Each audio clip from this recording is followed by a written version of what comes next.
Sumber penghidupan masyarakat Jejangkit di Kabupaten Barito Kuala, Kalimantan Selatan, terenggut. Sampai berbulan-bulan cuma di rumah aja, nggak bisa kemana-mana. Dari rumah sini sampai jembatan yang beton tuh ngapung di atas air, megang tong, aku ditarik sampai di sana.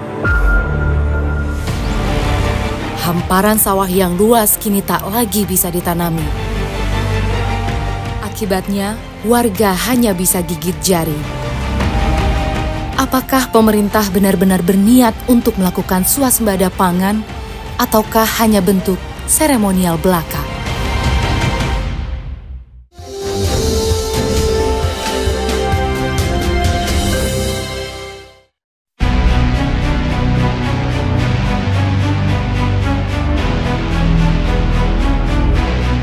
Kali ini saya berjumpa dengan Rosita dan suaminya.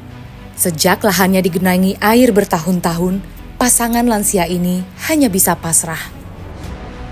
Bersama warga Jejangkit lainnya, mereka terpaksa menjadi buruh tani di ladang milik orang lain. Lokasinya pun cukup jauh, berada di luar kecamatan Jejangkit. Ibu sudah sejak kapan menggarap sawah milik orang lain? Sudah 2021 tuh mulai menggarap, tapi mulai bulan 1 sampai bulan 5 istirahat gitu. Okay. Jadi kami itu bilanya kada gawian baranayana di Jejangkit situ. Amonnya ada orang kan mambil upah ini mambil upah kami cari duit, dapat duit. Ibu dulu punya sawah? Punya. Milik sendiri? Iya. Kalau sekarang Ibu diupahnya berapa? Nah kalau ini diupahnya seburungannya 95.000. Jadi ini kan orang 10, ini 8 burungan kali 95 dibagi seorang 10. Oh, dibagi lagi? Ini dibagi lagi, bersamaan loh. Oh. Dulu dan sekarang terasa amat kontras bagi Rosita. Dulu ia dapat memanen padi di sawah sendiri dan mengupah orang lain. Kini keadaan pun berbalik. Dirinya lah yang harus diupah oleh pemilik lahan.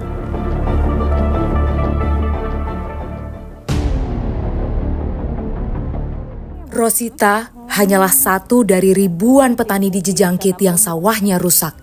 Padahal perempuan berusia 60 tahun ini pernah merasakan hasil sawah yang melimpah. Alih-alih dapat ditanami, kini sawahnya hanya kubangan luas yang tanpa arti. Mulai situ sampai ke situ Pinggir jalan situ ya? Nih. Habis Pak pisang toh. Oh, pohon pisang batasnya. Ya, batasnya. Luas banget Ibu. Ibu kangen nggak sama sawah Ibu? Kangen. Menggarap sawah sendiri? Anunya kan bilanya setiap pagi ke sawah sendiri. Ada ini ke sawah orang. Jauh lagi berkendaraan. Udah aja toh ada pemerintah kan marah lawan kami, lawan Desa Jejangkit nih supaya jangan banjir lagi.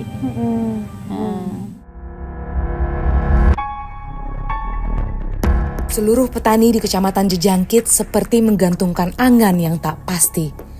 Mereka amat berharap adanya uluran tangan pemerintah.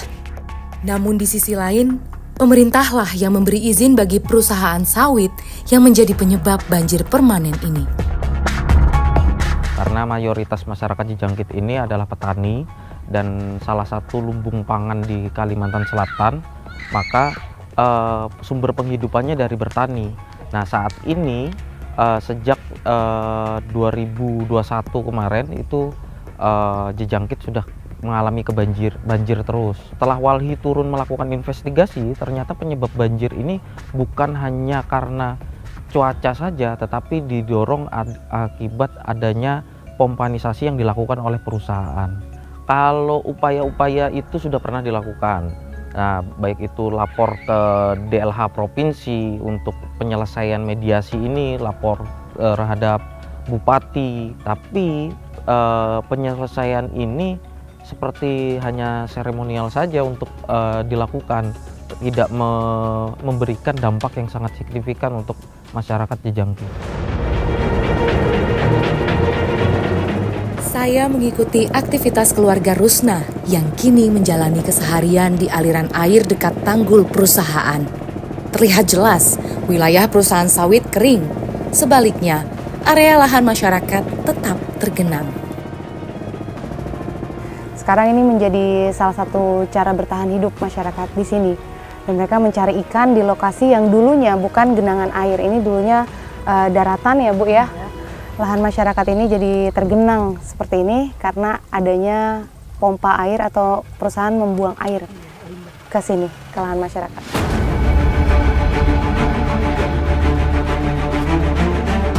Sungguh memilukan. Rusna tak pernah membayangkan harus hidup dengan cara seperti ini. Hanya ikan sepat yang bisa menjadi target dari pancingan Rusna dan Isna. Kedua ibu tangguh ini tak memiliki pilihan. Apapun dilakukan semata-mata demi bisa memberi makan anak mereka.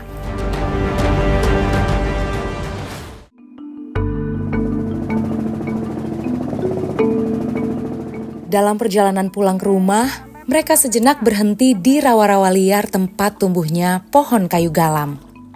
Inilah yang menjadi sumber penghasilan mereka sekarang. Setelah tak lagi ke sawah, Rusna dan Isna menebang kayu galam untuk dijual.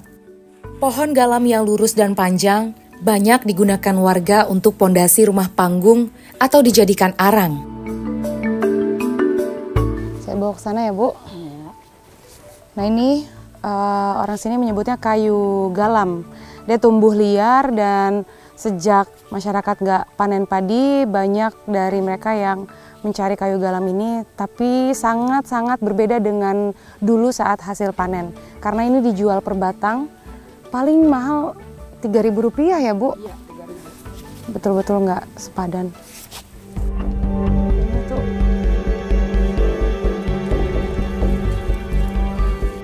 Kayu galam yang telah memenuhi perahu kami langsung dibawa ke penadah galam di Desa Jejangkit Timur. Rusna dan Isna berhasil mengumpulkan 30 batang kayu dan jika ditotal nilainya hanya berkisar Rp75.000. Pendapatan yang amat jauh dibandingkan dulu saat mereka masih memanen padi.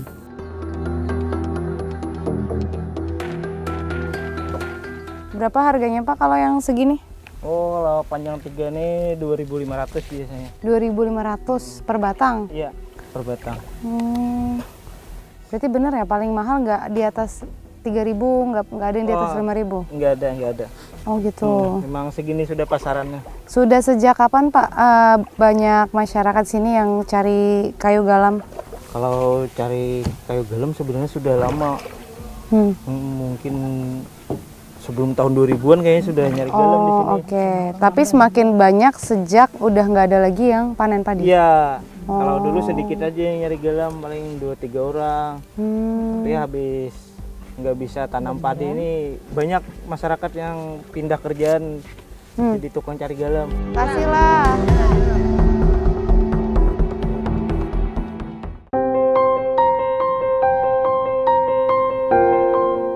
Hasil tangkapan ikan hari ini menjadi menu makan siang kami yang dimasak tanpa menggunakan bumbu dapur.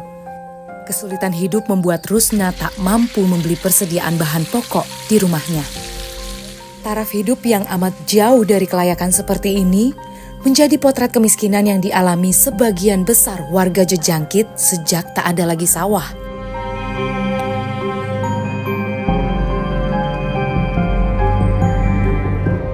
Di tengah sekelumit hidup yang kini dijalani, keluarga Rusna tetap menjamu saya sebagai tamu mereka. Makan siang sederhana kami terasa amat mengharukan. Rusna, Isna, dan Hasan tetap bersyukur. Hidup seadanya tak lantas membuat keluarga ini kehilangan kehangatannya.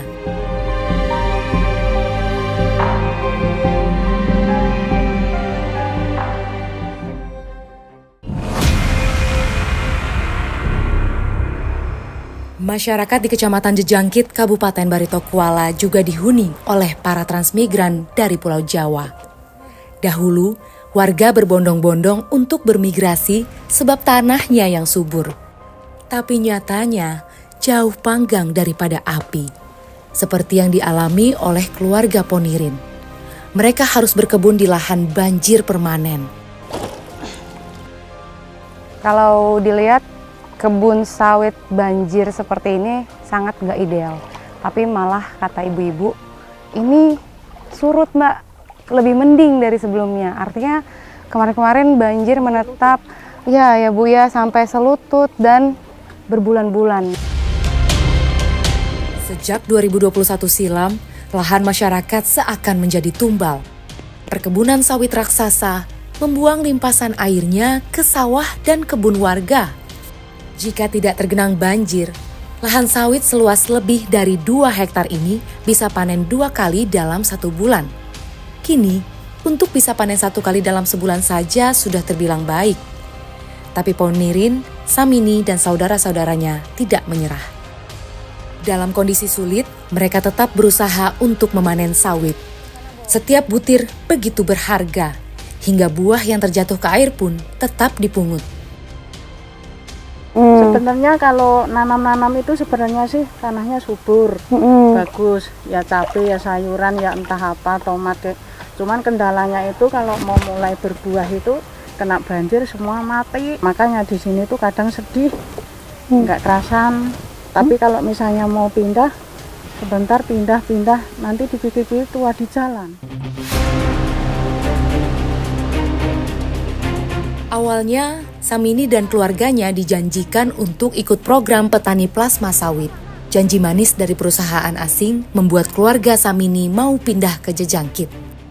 Kini, sudah lebih dari 15 tahun, kemitraan pengelolaan perkebunan kelapa sawit hanya sekedar angan. Kini Samini telah mempunyai cucu. Ia hanya menginginkan masa depan keturunannya terjamin dan lebih baik dari dirinya. Tapi bayang-bayang suram jelas membentang. Masih membekas dalam ingatannya saat banjir menerjang Kalimantan Selatan beberapa tahun lalu. Kini, air menggenangi lahan perkebunannya. Bagaimana ia bisa berharap? Aku sedihnya di situ. Sampai berbulan-bulan cuman di rumah aja, nggak bisa kemana-mana. Makan ibaratnya cuman itu ngandelin bantuan yang dari itu. Yang saya sedih itu untuk anak aku tuh loh. Dari rumah sini sampai jembatan yang beton tuh ngapung di atas air, megang tong, aku ditarik sampai di sana. Jauh di lubuk hatinya, Samini sangat merindukan kampung halaman. Namun apa daya, ia cuma bisa meratapi realita.